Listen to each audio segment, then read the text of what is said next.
If you've picked up your mail recently and spotted a plain white envelope from the Social Security Administration, I need you to pause for just a second before you toss it onto the kitchen counter or drop it straight into the trash. That one envelope, the one that looks boring, routine, and easy to ignore, could quietly determine whether you qualify for money this year, whether your tax records match what the government has on file, and whether you avoid serious headaches later in 2026. I know it sounds dramatic. Most of us are used to Social Security letters being routine updates or annual statements we glance at once and forget. But this one is different.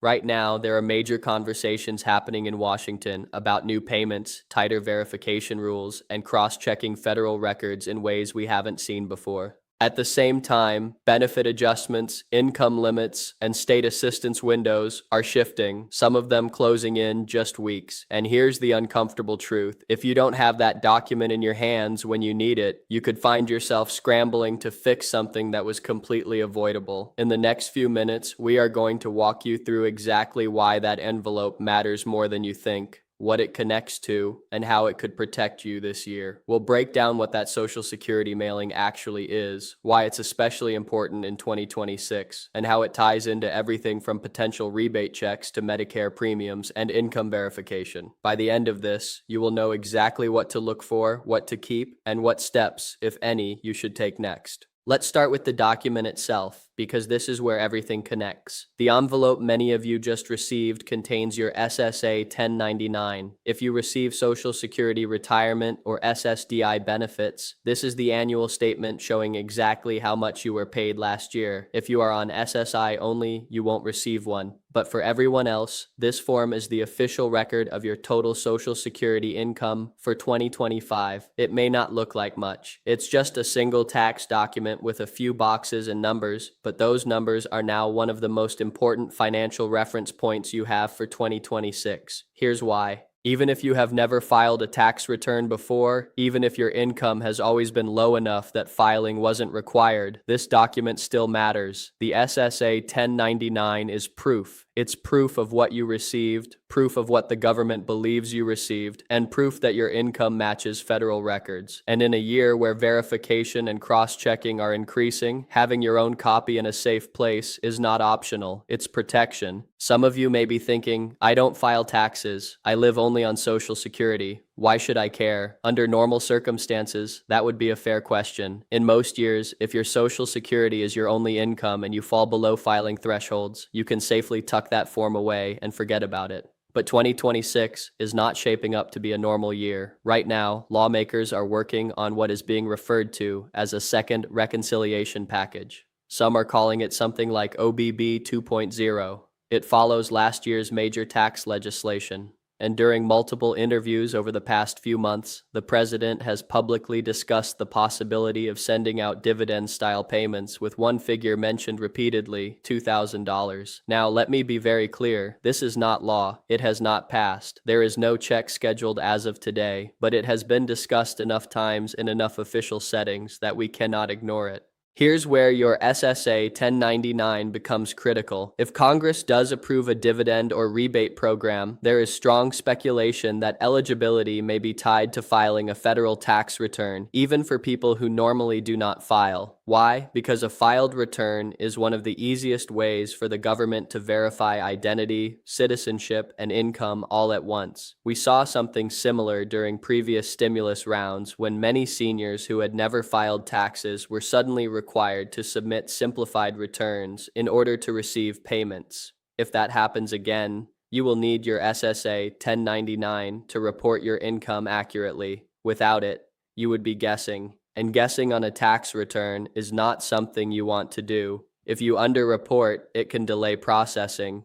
If you overreport, it can trigger unnecessary review. Either way, it slows everything down. And if the window to file is short, which it often is with these types of programs, delays can mean missing out entirely. This is exactly how people get left behind. Not because they weren't eligible, not because they did something wrong, but because they didn't have the right paperwork ready when the system required it. That's why it is so important not to throw this away. Even if you believe you will never need it, put it in a folder. Keep it somewhere safe. If you use a My Social Security account online, download a digital copy as well. Redundancy is your friend. And there is another layer to this that makes documentation even more important this year. Just this week, court filings revealed that the IRS admitted to improperly sharing certain taxpayer data with Immigration and Customs Enforcement. According to those filings, addresses of thousands of individuals were transmitted under what the IRS described as a mistake or inconsistent interpretation of privacy rules. A federal court stepped in on February 12th to block ICE from using that data. Now, regardless of where anyone stands politically, here's the practical takeaway. Federal agencies are increasingly sharing and cross-referencing information. When agencies start matching data across departments, discrepancies get flagged. Sometimes those discrepancies are serious. Other times, they are simple clerical errors, a misspelled name, a digit entered incorrectly, an outdated address. But once a discrepancy is flagged, the burden often falls on you to correct it. And if you don't have your own documentation, that process becomes much harder. Imagine receiving a notice months from now saying your reported income doesn't match federal records. If you have your SSA-1099 in your file cabinet, you can immediately confirm what was reported. If you don't, you are stuck requesting replacements, waiting on hold, navigating automated systems, all while a deadline ticks down. That's unnecessary stress. This is not about panic. It's about preparation. Government systems are tightening verification. Conversations about new payments are ongoing. And your SSA 1099 is the simplest way to make sure your income record is clear and correct. Now, let's talk directly about that $2,000 dividend discussion, because many of you have heard about it and are wondering what's real and what's rumor. Over the last several months, including interviews as recent as this month, the president has referenced a dividend-style payment potentially funded through tariff revenues and related legislative adjustments. The number mentioned publicly has been $2,000. But again, mentioning something in an interview is not the same as signing a bill into law. As of right now, there is no approved $2,000 check. There is no official application portal. There is no payment date. What we have are statements of support, ongoing negotiations in Congress, and draft frameworks being discussed. That's it, but here's why we still need to pay attention. When proposals like this gain political momentum, they can move quickly. And when they move quickly, administrative rules are often finalized in a hurry. One of the strongest themes coming out of these discussions is verification, ensuring payments go only to eligible recipients, preventing fraud, confirming identity. That almost always points back to tax records.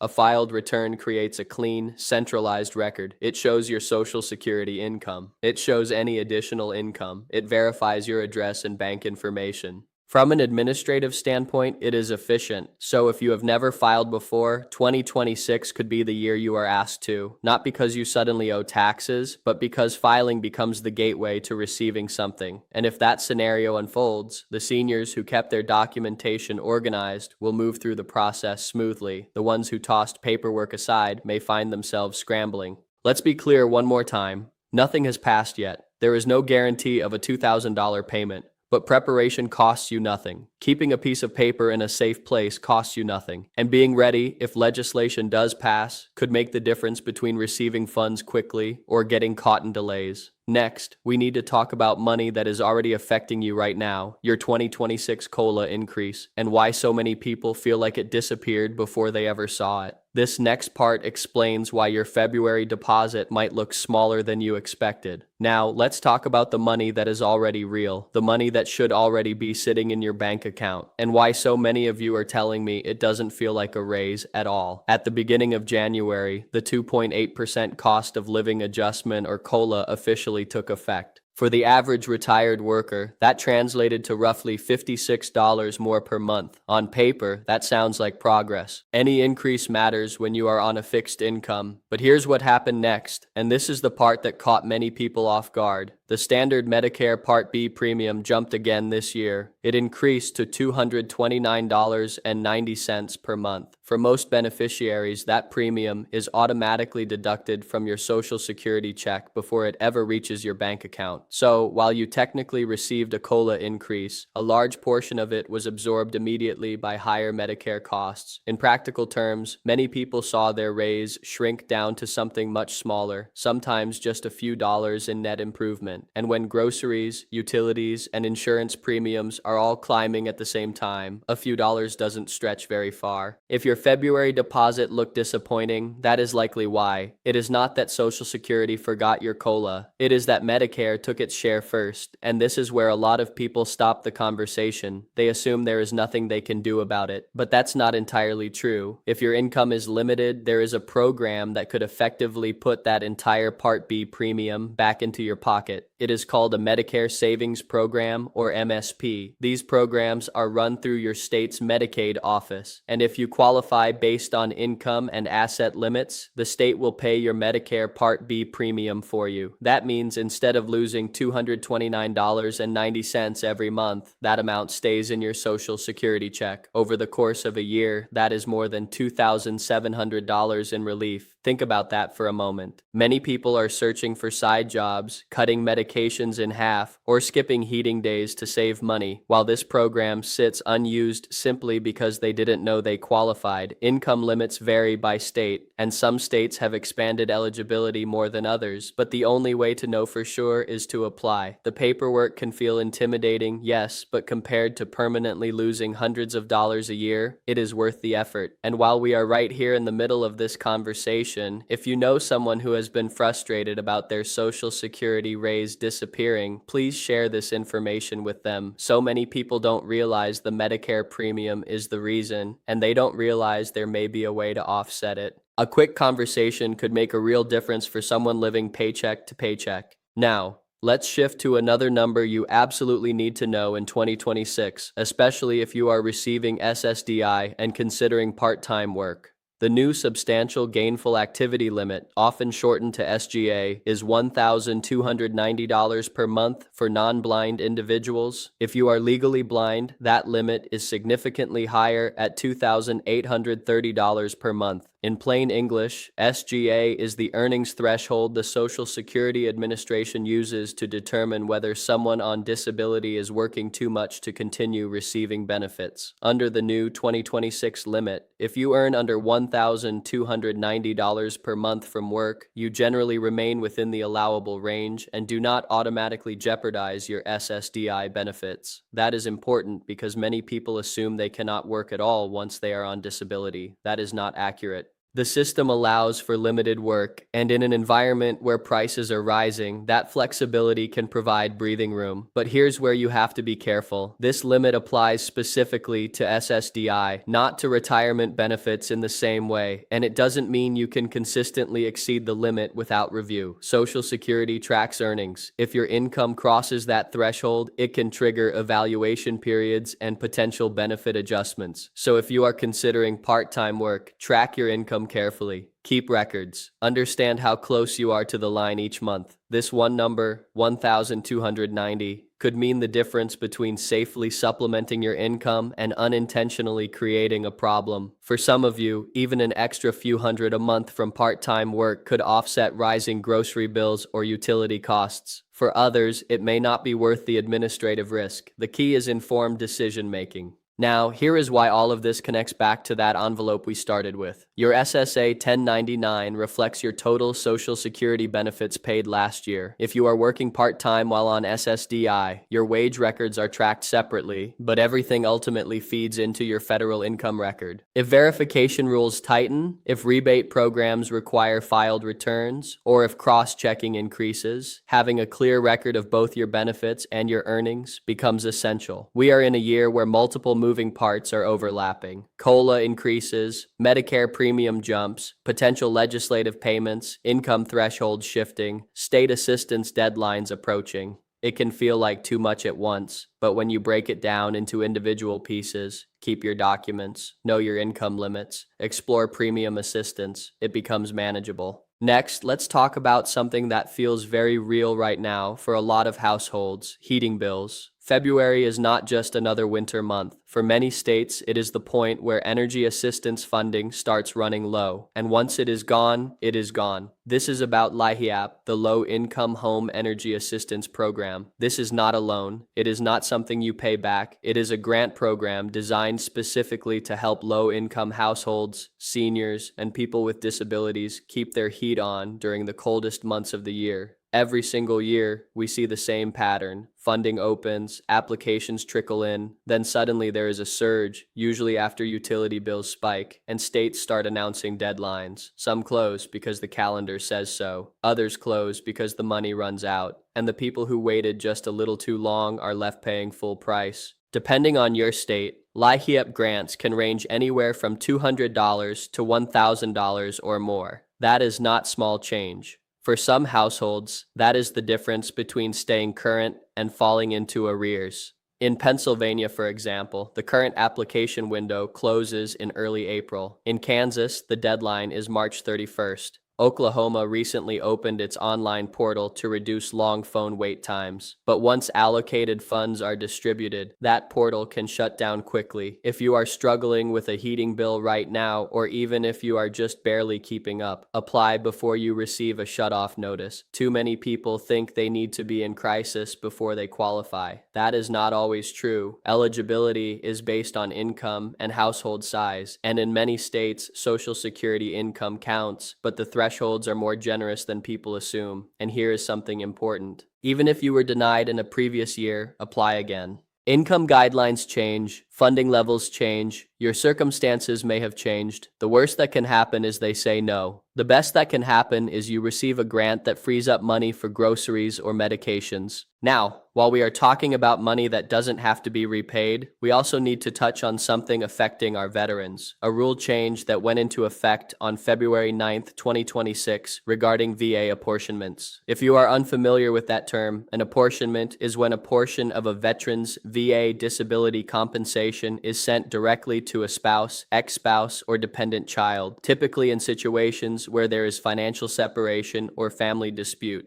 Until recently, the VA played a more active role in evaluating and approving these arrangements internally. But as of February 9th, the VA has significantly limited new apportionments. They are shifting responsibility back towards state family courts for most new claims. What that means in practical terms is this: if you already have an apportionment in place, you are grandfathered in. Nothing changes for you. But if you are planning to file for a new apportionment after February 9th, the process is now more complicated and will likely require a court order. This matters because court proceedings take time. They can involve legal fees, and they require documentation that wasn't always necessary before. If you or someone you know was counting on filing for an apportionment soon, you need to review the updated VA guidelines immediately. Waiting could delay financial support for months. And this brings us to another layer of relief that often gets overlooked: state-level programs that quietly open and close without much national attention. These programs can provide hundreds, sometimes thousands of dollars in property tax relief, grocery tax relief, or senior exemptions, but they come with deadlines that sneak up quickly. In Maine, for example, some seniors may qualify for a property tax fairness credit of up to $1,000, but the application deadline is typically tied to the tax filing season in April. In Texas, homeowners over 65 can file for a $60,000 school tax exemption, which can reduce property tax bills significantly every single year moving forward, not just once. In Missouri, lawmakers are discussing eliminating the grocery tax, which, if passed, could lower everyday food costs for families and retirees alike. These are not headline-grabbing national programs. They don't always get big press conferences, but they matter at the kitchen table. A property tax exemption that saves you several hundred a year compounds over time. A grocery tax reduction lowers costs every single week. Small forms can create long-term financial breathing room. I know this feels like a lot of moving pieces: federal benefits, state programs, energy grants, VA rule changes, income limits, potential legislation. It can feel like you need a full-time job just to track the rules that affect your retirement. That is why organization matters so much right now. Keep your SSA-1099, keep your benefit letters, keep copies of applications you submit. When systems are shifting, documentation is stability. Let's take a deep breath and pull all of this together, because when you step back, there is a clear pattern here. A lot is moving in 2026. Some of it is confirmed and already affecting your bank account. Some of it is still being debated, and some of it is happening quietly at the state level with deadlines that won't wait for anyone. The key is knowing what requires action right now and what simply requires awareness. First, the immediate action item is simple. Locate that SSA 1099 and put it somewhere safe. If you already tossed it, log into your My Social Security account and download a digital copy. If you don't have an online account, consider setting one up. That form is your official income record for last year. Whether it is needed for a potential rebate, a tax filing requirement, a state benefit application, or correcting an error, it is one of the most important pieces of documentation you will have this year. Second, review your February Social Security deposit and understand why it looks the way it does. If your increase feels smaller than expected,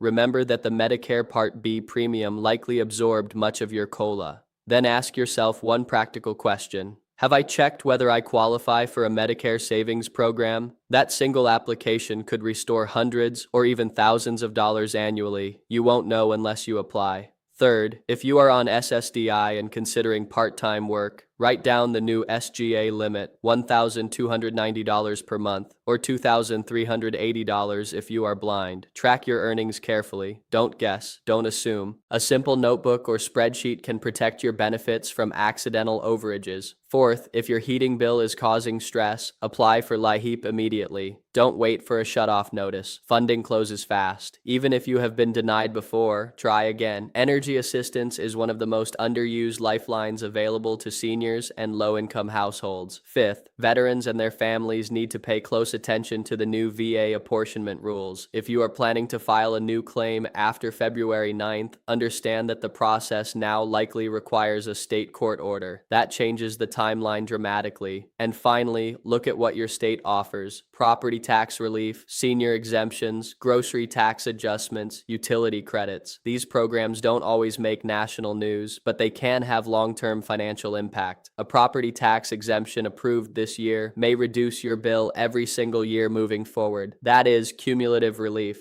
Now, let's talk about the emotional side of all this, because many people feel a certain way about it. It can feel like the system keeps shifting, like the goalposts move just when you think you understand the rules. One year, it is premiums increasing. Another year, it is income thresholds changing. Then it is talk of new payments that may or may not happen. That uncertainty can be exhausting. But here is what hasn't changed. You earned your benefits. If you worked and paid into Social Security, you funded it. If you served in the military, you earned your VA benefits. If you qualify for energy or medical assistance, it exists because policymakers recognize that fixed income households need support in an expensive economy. There is no shame in using programs designed to protect you. As for the $2,000 dividend that has been discussed, here is the grounded truth. It has been mentioned publicly. It has political support in certain circles, but until legislation passes both chambers of Congress and is signed into law, it remains a proposal. Hopeful possibly, guaranteed no. That is why preparation matters more than prediction. Keep your documents, stay informed, but don't build your monthly budget around money that hasn't been approved. If anything changes, if a bill is introduced, passed, or signed, we will break it down clearly, step by step, so you know exactly what to do and what not to do. No panic, no rumors, just facts and timelines. For now, the most powerful thing you can do is simple and practical. Check your mail, open the envelope from Social Security, confirm that the numbers on your SSA 1099 look accurate, store it in a safe place. If you need help with Medicare premiums, disability income limits, energy grants, or state relief programs, take action while deadlines are open. And if this information helped clarify what is going on, consider subscribing to the channel. It is completely free, and it ensures you don't miss updates as policies shift throughout the year. Share this video with a friend, a neighbor, or a family member who might be overwhelmed or unsure about what is happening. Sometimes a single piece of clear information can remove a lot of stress. You are doing the best you can in a very expensive and complicated world. Stay organized, stay informed, and remember, preparation brings peace of mind. We'll see you in the next update.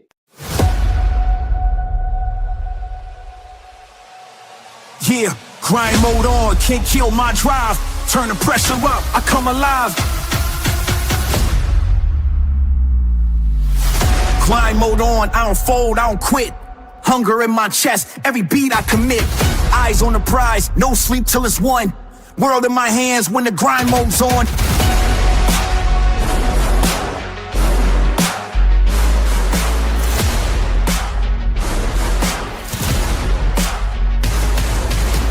Wake up with a vision, I'm locked on the target. Turn pain into fuel, I'm a flame, I spark it. No shortcuts here, I embrace every test. Pressure on my shoulders, still I handle it best.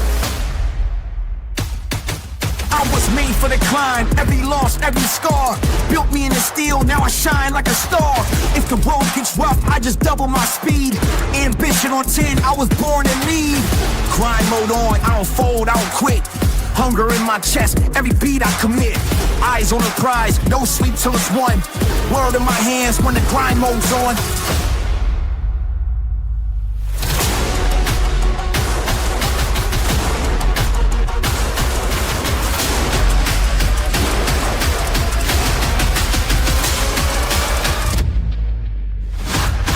They said limits exist, but I shattered the frame. Every wall in my path is just fuel for the frame. Discipline heavy, but my spirit is free. I don't chase success, success chases me. I'm the storm and the calm, I'm the rise, I'm the proof. Every bar that I drop is the grind in the booth. Blood, sweat, tears, that's the code I trust. I don't wait for the crown, I earn it, I must.